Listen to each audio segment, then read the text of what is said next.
అందరికీ నమస్కారం. మన భూమి అంటే మన గ్రహం నిరంతరం రెండు రకాలైన డాన్సులు చేస్తూ ఉంటుంది. అవును, నిజంగానే.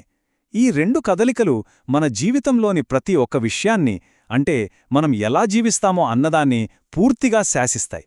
మరి ఆ విశ్వనృత్యం వెనుక ఉన్న రహస్యాలేంటో ఇప్పుడు చూద్దాం. సరే, అంతకంటే ముందు ఒక సింపుల్ ప్రశ్నతో మొదలుపెడదాం. అసలు మనకు ఈ రోజులు, సంవత్సరాలు, ఇంకా ఈ ఋతువులు అంటే వేసవి, వానాకాలం, శీతాకాలం ఇవన్నీ ఎలా వస్తున్నాయి?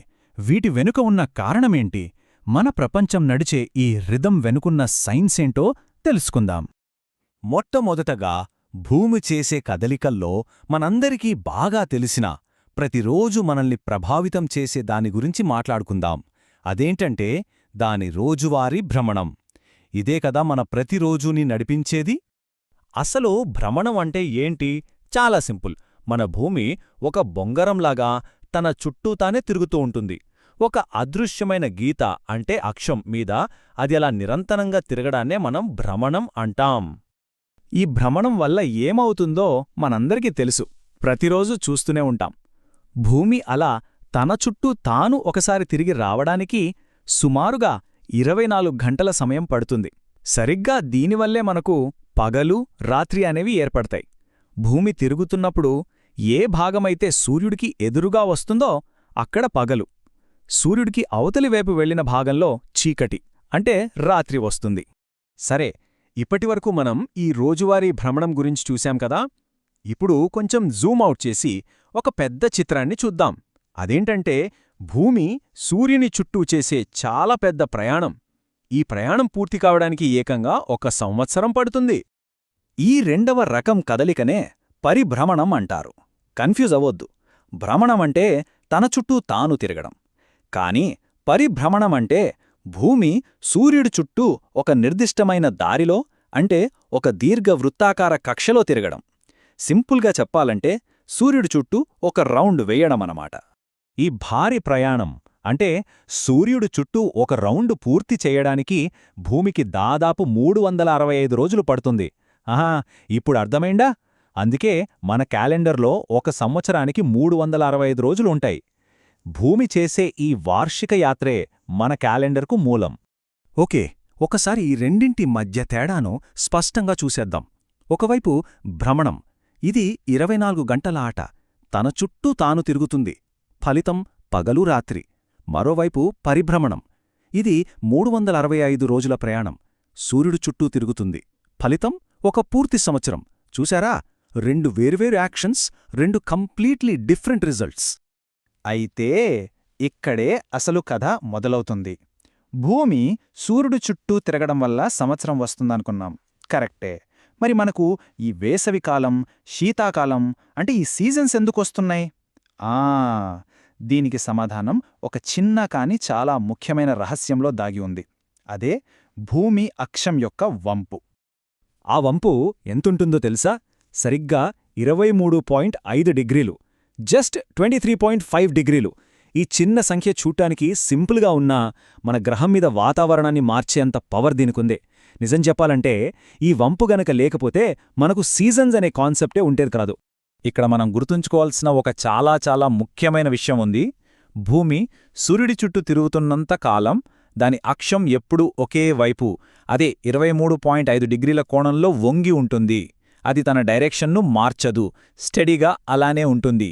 ఈ స్థిరత్వమే, ఈ కన్సిస్టెన్సీయే మనకు ఋతువులు రావడానికి అసలైన కారణం.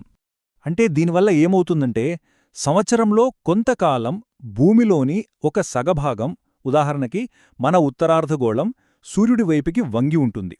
అలా వంగి ఉన్నప్పుడు సూర్యకిరణాలు డైరెక్ట్గా, చాలా పవర్ఫుల్గా ఆ ప్రాంతం మీద పడతాయి. దాంతో వేడి పెరిగిపోయి మనకు వేసవికాలం వస్తుంది. ఇక దీనికి పూర్తిగా ఆపోజిట్, అదే ఉత్తరార్ధగోళం తన ప్రయాణంలో సూర్యుడికి అవతలి వైపుకి అంటే దూరంగా వంగి ఉన్నప్పుడు ఏమవుతుంది? అప్పుడు సూర్యకిరణాలు సూటిగా కాకుండా ఏటవాలుగా పడతాయి. దీంతో ఆ వేడి అంతా చెల్లాచెదురైపోతుంది.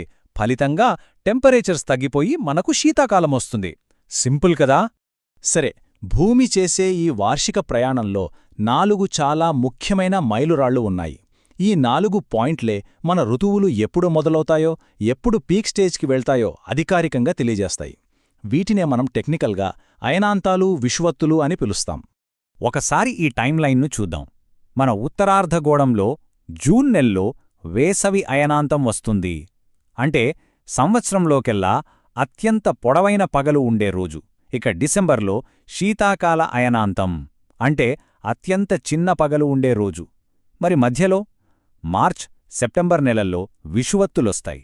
ఈ 2 రోజుల్లో పగలు, రాత్రి దాదాపుగా సమానంగా ఉంటాయి. ఇవే వసంత, శరదృతువులకు స్వాగతం పలుకుతాయి. అందుకే ఈ 4 రోజులు కేవలం క్యాలెండర్లోని తేదీలు మాత్రమే కాదు, అంతకంటే చాలా ఎక్కువ. భూమి వంగి ఉండటం వల్ల మనకి ఎంత సూర్యరశ్మి వస్తుంది, మన రోజు పొడవు ఎంత ఉంది అనే విషయాల్లో వచ్చే మార్పులను తెలిపే సహజమైన ఇండికేటర్స్ ఇవి. సరే, ఇప్పుడు ఈ ముక్కలన్నిటినీ కలిపి ఒక పూర్తి చిత్రాన్ని చూద్దాం. భూమి తన చుట్టూ తాను తిరగడం, సూర్యుడి చుట్టూ తిరగడం, ఇంకా అలా తిరిగేటప్పుడు కూడా ఒకే వైపు వంగి ఉండటం. ఈ 3 విషయాలు కలిసి ఒక అద్భుతమైన పర్ఫెక్ట్ సిస్టమ్ను సృష్టిస్తాయి. ఒక్క మాటలో చెప్పాలంటే మనం గుర్తుపెట్టుకోవాల్సిన మ్యాజిక్ ఫార్ములా ఇదే. 1 భ్రమణం, దీనివల్ల పగలు, రాత్రి. 2 పరిభ్రమణం, దీనివల్ల మన సంవత్సరం. ఇక 3వది, ఈ పరిభ్రమణంతో పాటు భూమికున్న స్థిరమైన వంపు, దీనివల్లే మనకు అద్భుతమైన ఋతువులు వస్తాయి. సింపుల్. అంటే ఇవన్నీ కేవలం ఆకాశంలో జరిగే విషయాలు మాత్రమే కాదు, మన గ్రహం మీద సమయాన్ని, వాతావరణాన్ని, ప్రాథమికంగా మన జీవితాన్నే నియంత్రించే మహాశక్తులివి. మరి ముగించే ముందు ఒక చిన్న ఆలోచన. ఈ ఖగోళ లయలు, ఈ పర్ఫెక్ట్ రిథం కొన్ని కోట్ల సంవత్సరాలుగా ఇలాగే స్థిరంగా కొనసాగుతూ వస్తోంది. కాని ఒకసారి ఊహించుకోండి, ఒకవేళ భూమి తిరిగే వేగం పెరిగితే, లేదా దాని అక్షం వంపు కొంచెం మారితే, అప్పుడు మన ప్రపంచం ఎలా ఉంటుంది? ఏం జరగవచ్చు? ఒక్కసారి ఆలోచించండి.